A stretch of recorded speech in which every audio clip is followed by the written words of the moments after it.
આજની ધર્મકથા. પ્રણામ. પૂજ્ય પન્યાજી મહારાજ. એવું દેદીપ્યમાન જીવન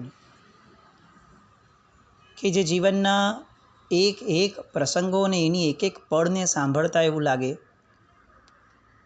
કે જાણે તેઓ આ જગતની અંદરમાં ફક્ત એક વિસામો લેવા માટે આવ્યા હતા અને વિસામો લેતા લેતા આજુબાજુના જગતને એ પોતે કંઈક સંદેશો આપીને જવા ઈચ્છતા હતા. કેટલીક વાર એવું પણ લાગે કે આ જગતની અંદરમાં વસતા કેટલાક વ્યક્તિઓને સાહેબ જાણે ભવિષ્યનું એક સંકેત ભવિષ્યનો આપવા માટે ફક્ત આવ્યા હતા. કેટલી બધી વાતો સાહેબની એવી સાંભળવા મળે એવા વ્યક્તિઓ પાસેથી, અજાણ્યા વ્યક્તિઓ જેનું કોઈ નામ પણ ન હોય ને કદાચ નામ હોય તો એ નામનું મહત્ત્વ પણ ન હોય, એ સાહેબના નિકટમાં હતા એનું મહત્ત્વ હોય. એક બેનને પન્યાજી મહારાજ સ્વપ્નમાં આવે. એમણે જીવનમાં ક્યારે પન્યાજી મહારાજને જોયા ન હતા અને સ્વપ્નમાં આવી આકૃતિ આવી રાખે 2 વાર 3 વાર 4 વાર. એમણે એમના પતિને કહ્યું, હસબન્ડને, પોતે રે ગુજરાતમાં, એટલે એમણે કહ્યું કે મને આવું રોજ કંઈક સપનું આવે છે, આ આકૃતિ કંઈ સમજાતી નથી, ક્યારે જોઈ હોય એવું લાગતું નથી. પન્યાજી મહારાજ રે રાજસ્થાનમાં, એ કંઈ વોટ્સએપનો જમાનો ન હતો, પ્રચારનો યુગ ન હતો, એટલે બહુ જ જૂજ લોકો એમનાથી પરિચિત થઈ શક્યા. એ બેનના હસબન્ડ લોયર, વિચક્ષણ, ધર્મને ઊંડાઈથી સમજનારા અને ધર્મને માણનારા. પૂછ્યું કે આ સ્વપ્નમાં આવે છે આ આકૃતિ પછી વારંવાર કંઈ કહી જાય છે? એટલે પેલા બેને કહ્યું કે હા, એવું કહી જાય છે કે હું તને મોક્ષે લઈ જવા આવ્યો છું, પણ આ આકૃતિ સમજાતી નથી. પૂછ્યું કેટલાક જણને, કેટલાક જ્ઞાની પુરુષોને, બધાએ કીધું કે એમ કેવી રીતે સમજાય, આપ કોને કહો છો આ? એટલે એમના હસબન્ડે, પતિએ નક્કી કર્યું કે આપણે આવું ચિત્ર બનાવડાવવું. એટલે એમણે એક ભાઈને રોક્યા કે જે આ બેન બોલે એ રીતનું વર્ણન પ્રમાણેનું એક ચિત્ર બનાવીને આપે. ચિત્ર બન્યું. મહાપુરુષોને પૂછ્યું, મહાત્માઓને, અને મહાત્માઓએ અંદેશો આપ્યો કે આ લગભગ તો પન્યાજી મહારાજજી જેવા દેખાય છે. અજાન બાહુ હોય, આ એક જ લક્ષણથી ખ્યાલ આવી જતો કે આ તો પન્યાજી મહારાજ હશે.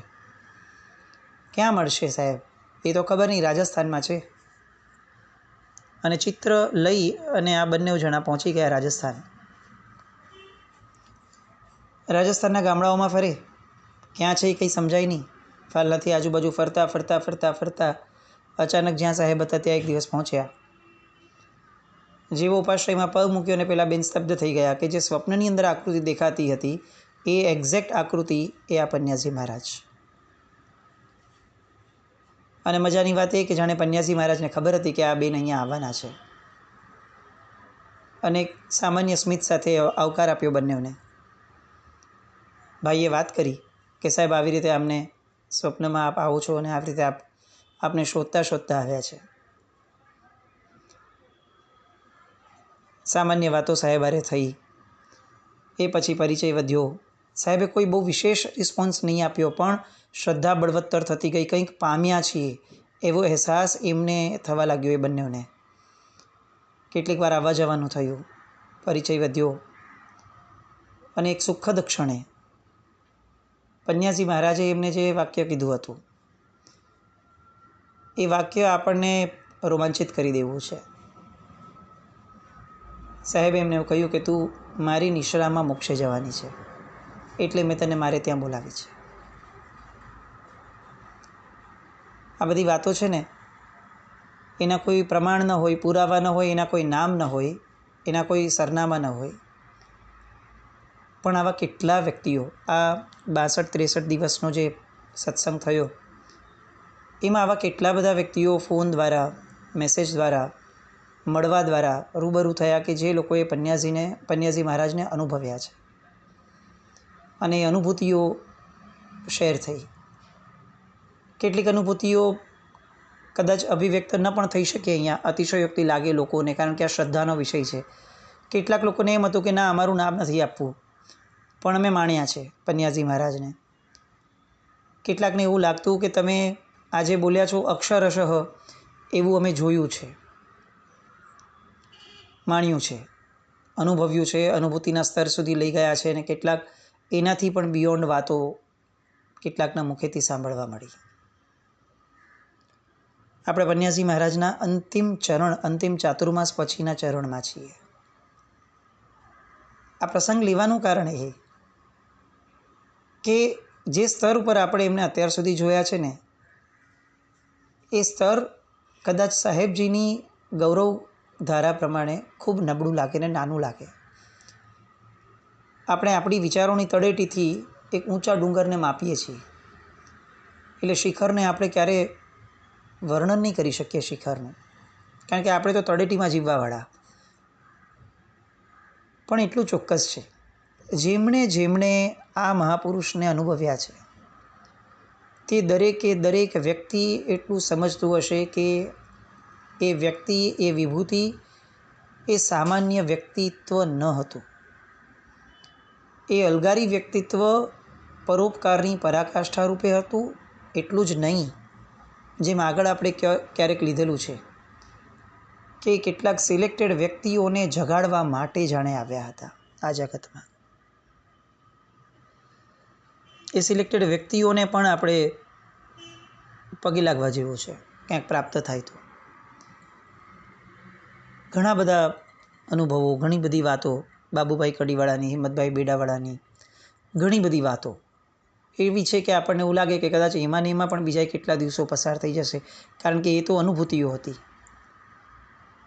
પણ તેમ છતાં પણ આપણે એ બધી વાતોને અત્યારે આપણા આદર્શ તરીકે જ ફક્ત રાખીએ છીએ, કારણ કે આ અનુભૂતિઓને બહુ જાહેર કરવાની મજા નથી હોતી, દરેકનું સ્તર ન હોય.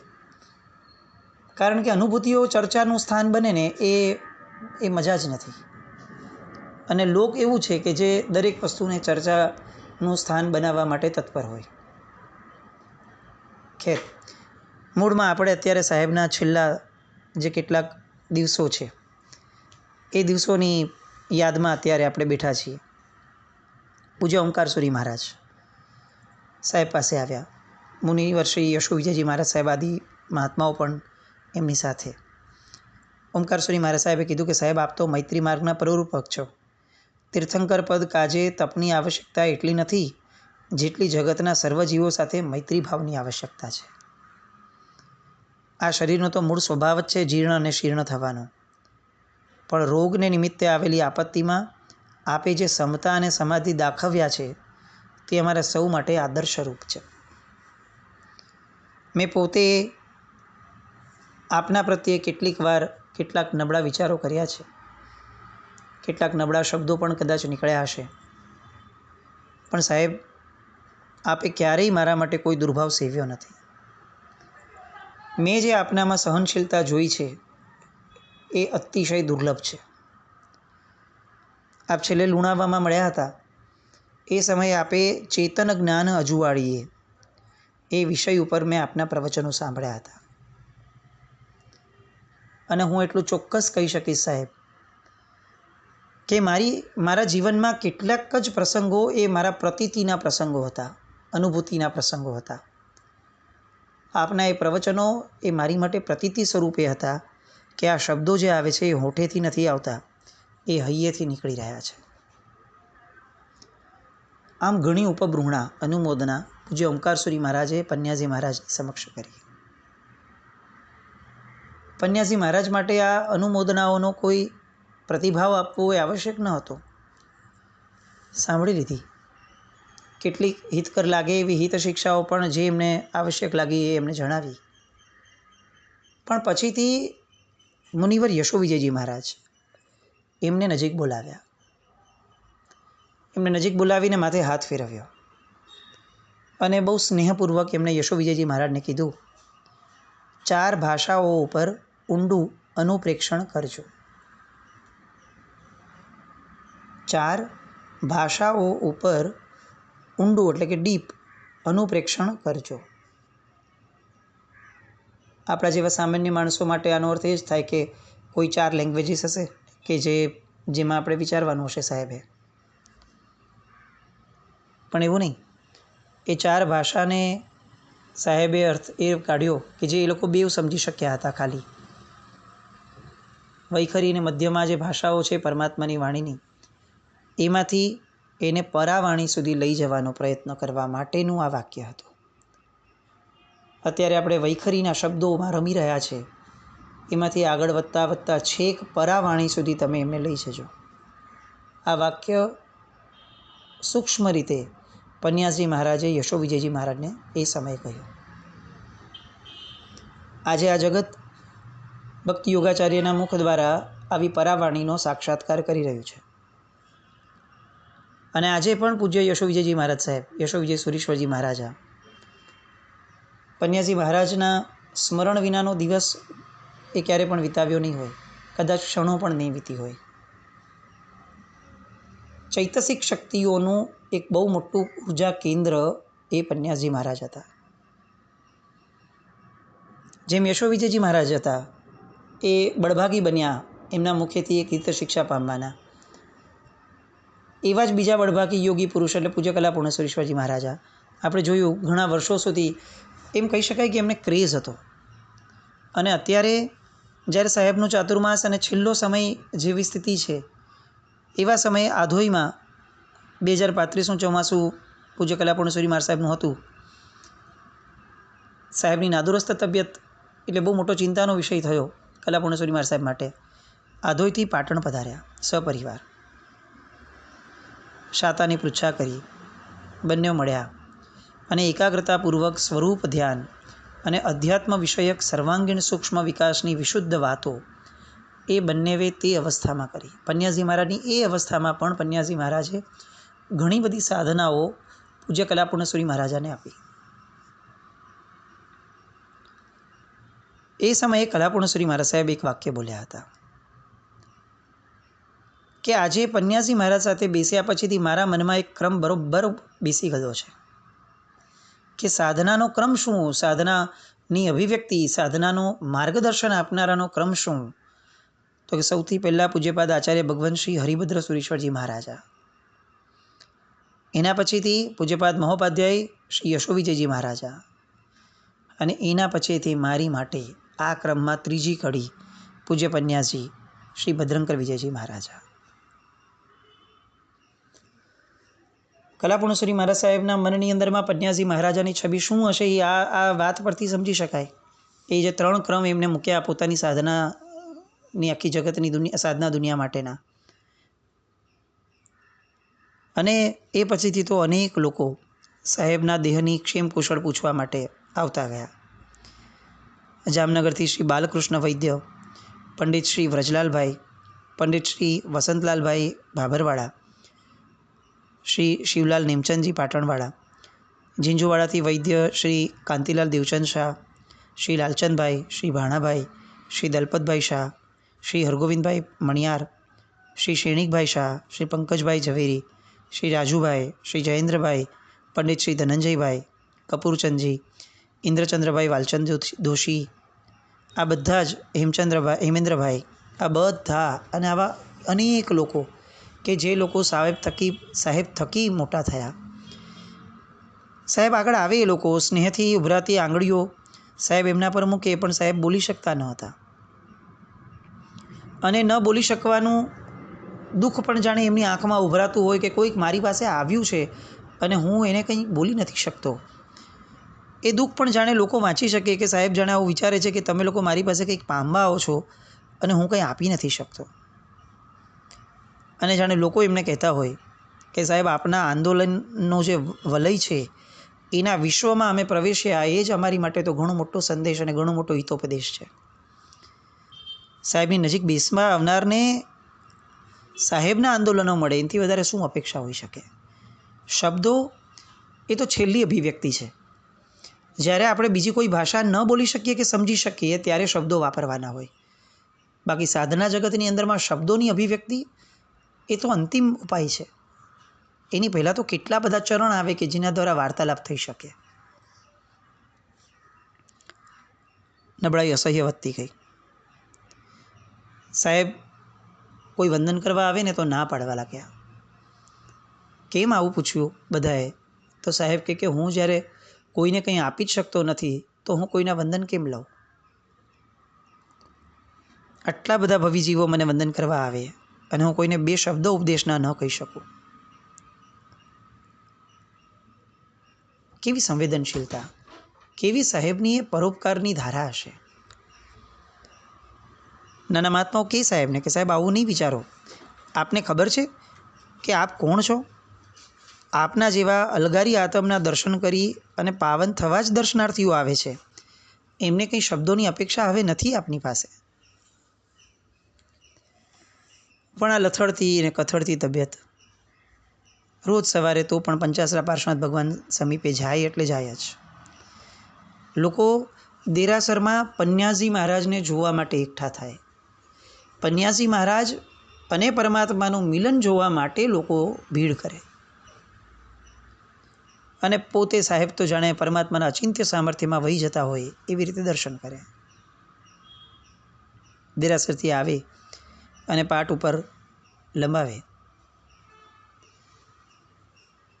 કેટલાક વ્યક્તિઓ વિશેની વાતો મહાત્માઓ કરે, કેટલીક વાતો આસપાસ થતી હોય, નબળી ઘટનાઓ કેટલીક બની હોય તો પાટ ઉપરથી સાહેબ બહુ ધીરેથી પોતાના બાજુના મહાત્માને સંભળાય એવી રીતે બોલે કે તત્વજ્ઞોની દૃષ્ટિએ મરકી, કોલેરા કે કોઢ આદિ બાહ્ય રોગો કરતાં પણ ભયંકર રોગ છે નાસ્તિકતા. આપણે એવું ઈચ્છવું કે સૌ શ્રદ્ધાવાન થાય અને પ્રભુ સૌનું કલ્યાણ કરે. પરિસ્થિતિ એવી થવા લાગી કે હવે ન ખોરાક લેવાય, ન જાજુ બોલી શકાય. આમ તો દીક્ષા જીવનની શરૂઆત થઈને ત્યારથી સાહેબ 5 વર્ષ તો એકાસણા જ કર્યા હતા અને 5 જ દ્રવ્યો જીવનમાં વાપર્યા મૂળભૂત રીતે: રોટલી, દાળ ભાત, શાક અને દૂધ. પણ પછીથી નરમ તબિયત થઈ ત્યાં સુધીમાં વર્ધમાન તપની 51 ઓડી સાહેબની પૂર્ણ થઈ ગયેલી હતી. આવી બધી વિકટ પળોમાં અંદરમાં પણ સાહેબ માંદગીના બિછાને પડ્યા છે તો પણ એમનો આંગળીનો વેઢો એ નવકાર મંત્ર ગણતો જ હોય. સતત તુમ બિન કોઈ ચિત્ત ના સુહાવે. આ ભાવ જાણે નવકાર માટે સતત એમના મનમાં ચાલતો રહેતો. હવે પાણી પણ લેવા લાગે ને તો પણ અલ્સરના કારણે પેટ ભારે લાગે, શરીરમાં દાહ ઊભો થાય, ગળું સુકાય. પાણીના પોતા મૂકીએ તો કંઈક રાહત થોડીક અનુભવાય, પણ પાણીના પોતા પણ જલ્દીથી મૂકવા જ ન દે સાહેબ, તરત ના પાડે. અને આ વેદના જાણે પોતે અનુભવી રહ્યા હોય સાહેબના ભક્ત એવા. સાહેબની વેદના એ જેને પોતાની વેદના લાગી હતી એવા CK મહેતા મુંબઈમાં ચિકિત્સા માટે કેટલીય વાર શાતા મળે એટલા માટે અલગ અલગ ડૉક્ટરોને લઈ આવે, વારંવાર પાટણ આવજાવ કરે. એકવાર મુંબઈના અતિ પ્રસિદ્ધ એવા ડૉક્ટર શરદ શાહને લઈ આવ્યા. શરદભાઈ પાસે ચેક કરાવડાવ્યું, એમની પાસેથી ઉપાયો કરાવવાના શરૂ કર્યા. એકવાર એમને ડૉક્ટર આગળ કન્સલ્ટ કરતાં એમ થયું કે મુંબઈ લઈ આવો તો બહુ સારું પડે. તો પોતે હેલિકોપ્ટર તૈયાર કરાવી દીધું કે હું સાહેબને હેલિકોપ્ટરમાં બેસાડાવી અને હું મુંબઈ લઈ આવીશ. ભક્ત હૃદય છે ને એને વાસ્તવિક જગત સાથે બહુ લેવા દેવા નથી હોતો. એ પ્રેક્ટિકલ ન હોય, અને જે પ્રેક્ટિકલ હોય ને એ ભક્તિ ન કરી શકે. પ્રેક્ટિકલ રહેનારો વ્યવહાર સાચવી શકે. આ CK મહેતાનું હૃદય એ એવું ભક્ત હૃદય હતું કે જેને સાહેબ શું કહેશે, લોકોમાં શું લાગશે, લોકો શું બોલશે, આવું કરાય કે ન કરાય, આવી એક પણ વસ્તુ એ સમયે એમના જગતમાં એ વસ્તુઓનું અસ્તિત્વ જ નહોતું. એ વિચારોનું એમના માટે જાણે આખું જગત એક જ હતું, પન્યાજી મહારાજ અને એમનું સ્વાસ્થ્ય. સાહેબ પાસે આવ્યા હોંશે હોંશે અને સાહેબને કીધું કે સાહેબ હેલિકોપ્ટર તૈયાર રખાવ્યું છે, આપ ચાલો, એકવાર ખાલી ટ્રીટમેન્ટ થોડીક થઈ જાય સાહેબ અને બધું બરાબર થઈ જશે. સાહેબે એક જ સ્મિત આપ્યો અને જાણે CK મહેતાને જવાબ મળ્યો. બાજુમાં મહાત્મા બેઠા હતા અને એ બોલ્યા કે જે ડોળીમાં બેસવા તૈયાર નથી થયા એ હેલિકોપ્ટરમાં બેસવાની વાત સાંભળશે પણ ખરા? અને ત્યારે CK મહેતાનું આંતરિક જગત ખળબળી ઉઠ્યું. યાદ આવ્યું કે હું કોના સાનિધ્યમાં છું. પરિસ્થિતિ એવી થવા લાગી. આ ડૉક્ટર શરદ શાહની દેખરેખ નીચે દેખરેખ શરૂ થઈ, બધી ટ્રીટમેન્ટ્સ. સાહેબને નળી દ્વારા જ પ્રવાહી અને દવા આપવાના શરૂ થયા. હવે દર અઠવાડિયે નળી બદલાવાની. નાકના છિદ્ર વાટે રબરની નળીને અન્ન નળીમાં દાખલ કરવાની. પણ ક્યારેક દાખલ કરનારથી ભૂલથી એવું થઈ જાય કે એ નળી શ્વાસ નળીમાં આવી જાય. હવે જો શ્વાસ નળીમાં જાય ને અસહ્ય પીડા થાય. અન્ન નળી શ્વાસ નળીમાં જાય તો. એટલે પાટણના એ સમયના ડૉક્ટર જીવનલાલ શાહ એ રોજ ઉપાશ્રયમાં, મોસ્ટ ઓફ ધ ટાઈમ આખો દિવસ ઉપાશ્રયમાં રહે.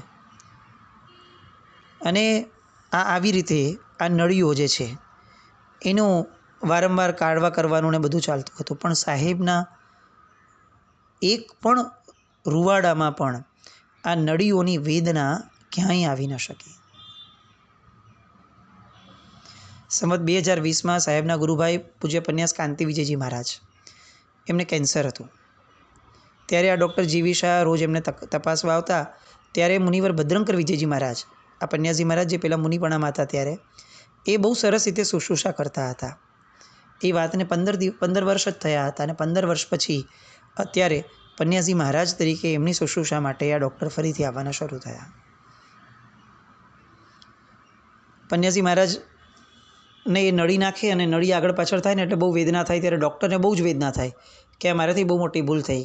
પન્યાસજી મહારાજે એમને એક ઉપાય સૂચવ્યો કે તમે એક કામ કરો, 12 નૌકાર ગણીને પછી નળી નાખજો.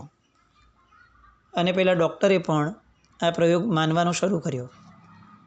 મજાની વાત એ થઈ કે જ્યારે 12 નૌકાર ગણી અને નળી નાખતા ત્યારે ક્યારેય પણ એક વાર પણ એ નળી અન્ન નળી સિવાય શ્વાસ નળીમાં ક્યારેય ગઈ નહીં. આ ડૉક્ટર સાહેબને આ વસ્તુ એટલી બધી માફક આવી ગઈ કે એમના જીવનમાં ત્યારબાદ એમણે જેટલા ઓપરેશન કર્યા, જેટલી ટ્રીટમેન્ટ કરી, કંઈક અલગ કરવાનું આવે એટલે સૌથી પહેલાં એમને આ 12 નૌકારવાળો પ્રયોગ યાદ આવે. આ 12 નૌકારનો પ્રયોગ જાણે સાહેબ એમને ઉપકાર કરીને આપવા માટે બીમાર પડ્યા હતા. એક એક વ્યક્તિને કંઈક આપતા ગયા. એમના સાનિધ્યમાં જે આવે એને પ્રભાવના મળ્યા વિના રહે નહીં, કંઈક ને કંઈક. અંતિમ દિવસ તરફ આપણે આગળ છીએ.